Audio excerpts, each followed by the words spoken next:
Mais souviens-toi de ce nom, Lamine Yamal. Ce soir, il a perdu. Mais ce soir, il est aussi devenu plus fort. Car les plus grandes légendes ne sont pas celles qui ne tombent jamais, mais celles qui se relèvent encore et encore. Et un jour, quand il soulèvera un trophée, quand il fera taire les critiques, on repensera à cette nuit, à ce silence, à cette douleur. Et on comprendra, c'est ici que tout a vraiment commencé. À seulement 17 ans, Lamine Yamal est déjà au cœur de toutes les discussions. Il est jeune, trop jeune diront certains. Et pourtant, ce nom résonne déjà dans toutes les bouches des fans de football. Yamal est plus qu'une promesse. Il est un phénomène, un joueur qui semble avoir sauté toutes les étapes.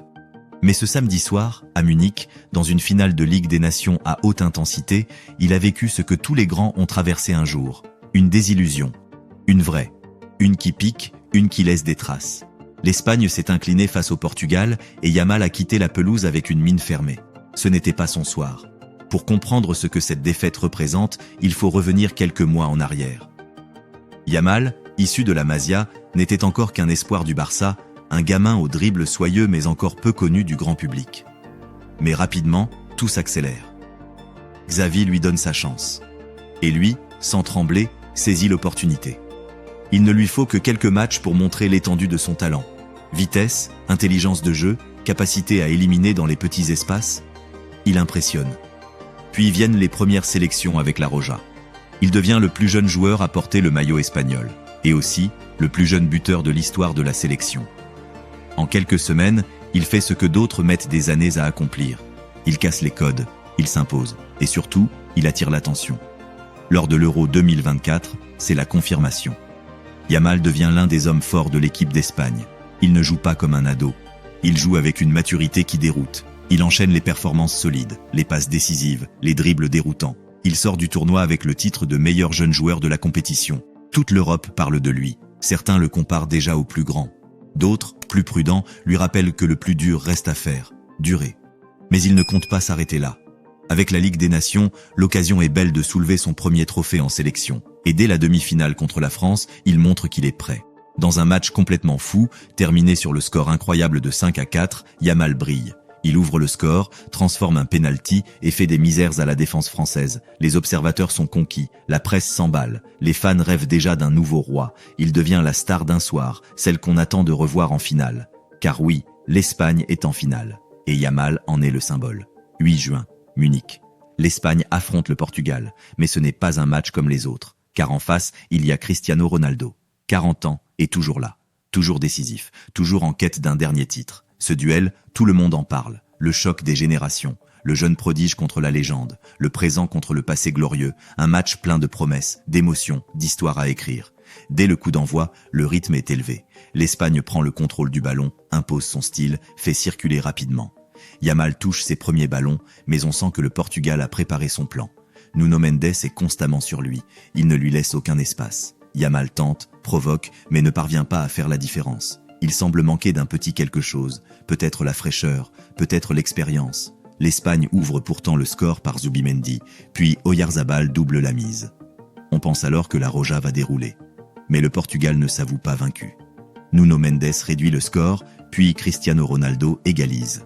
Le match est tendu, physique, imprévisible. Yamal, de son côté, commence à baisser en intensité. Il fait les efforts, mais semble de plus en plus discret. À la 78e minute, il est remplacé. Il sort du terrain sans un mot, la tête basse. Ce soir, il ne sera pas le héros. Les minutes passent. Le score reste figé. Puis viennent les prolongations. Toujours rien. Et enfin, les tirs au but. Un moment cruel, où tout se joue sur un détail. Le Portugal réussit tous ses tirs. L'Espagne, elle, craque. Morata rate. Et même si Cristiano Ronaldo n'est plus sur le terrain, remplacé avant la fin du match, sa présence plane, son influence, son exigence, son héritage, tout cela a pesé. Le Portugal s'impose 5-3. Sur le banc, Ronaldo exulte. Il célèbre, il pleure même, car à 40 ans, il sait que ce titre-là est peut-être le dernier. Il l'a voulu, il l'a porté à sa manière. Encore une fois. Pendant ce temps, Yamal observe, depuis le banc, silencieux. Lui qui avait été le héros contre la France n'a pas pu briller en finale. Les critiques tombent. Les médias, parfois injustes, pointent sa disparition du radar.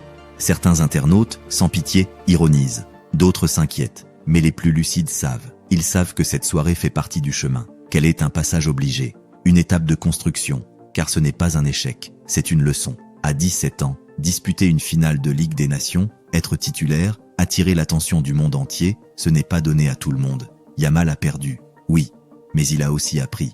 Appris à gérer la pression, appris que les défenses aussi s'adaptent, appris que tout ne se passe pas toujours comme prévu, et surtout, appris qu'il faut tomber pour savoir se relever. Cristiano Ronaldo a lui-même vécu des échecs, des finales perdues, des critiques injustes. Mais il s'est toujours relevé. Il a toujours répondu. Yamal est maintenant sur cette voie, une voie longue, semée d'embûches. Mais s'il garde la tête froide, s'il continue à progresser, à écouter, à travailler, alors il aura d'autres occasions, d'autres finales, d'autres trophées à soulever. Ce soir, Lamine Yamal a connu la douleur de la défaite. Une défaite en finale. Une défaite qui fait mal, mais une défaite qui peut tout changer. Car elle marque la fin d'une illusion et le début d'un nouveau cycle. Un cycle de travail, de progression, de maturité. L'Espagne n'a pas gagné. Yamal n'a pas marqué. Mais l'histoire, elle, est en marche. Et peut-être que, dans quelques années, on se souviendra de ce soir comme le début de la revanche d'un futur roi. Merci d'avoir regardé. Ce soir, c'est une finale que Lamine Yamal a perdue. Mais c'est aussi une page de son histoire qui s'est écrite. Et toi, tu viens d'en faire partie. Abonne-toi si tu veux continuer à suivre ce destin hors du commun, parce que ce n'est pas la fin, c'est juste le début. Commencez.